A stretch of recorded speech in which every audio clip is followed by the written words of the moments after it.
الفنانة منى زكي تهنئ منة شلبي على تكريمها في مهرجان الجونة.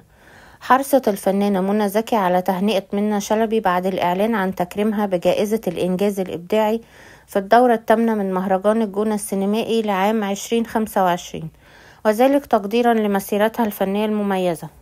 وكتبت منى زكي عبر انستجرام: ألف مبروك، تكريم مستحق لفنانة كبيرة وصادقة ومخلصة للمهنة، مبروك حبيبتي. من جانبها أعربت منة شلبي عن سعادتها الكبيرة بتكريمها من مهرجان الجونة، مؤكدة أن الجايزة دي هتكون دافع ليها لتقديم المزيد من الأعمال الفنية الراقية لجمهورها. وقالت: فرحانة جدا جدا، جايزة مهمة ومؤثرة وتحفزني أكتر لتقديم المزيد. بشكر إدارة المهرجان على هذه الجايزة.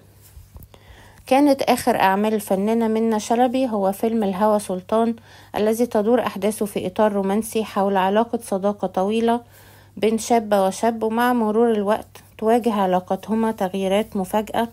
وكان البطل معاها أحمد داوود وأحمد خالد صالح، سوسن بدر وجيهان الشماشرجي وعماد رشاد.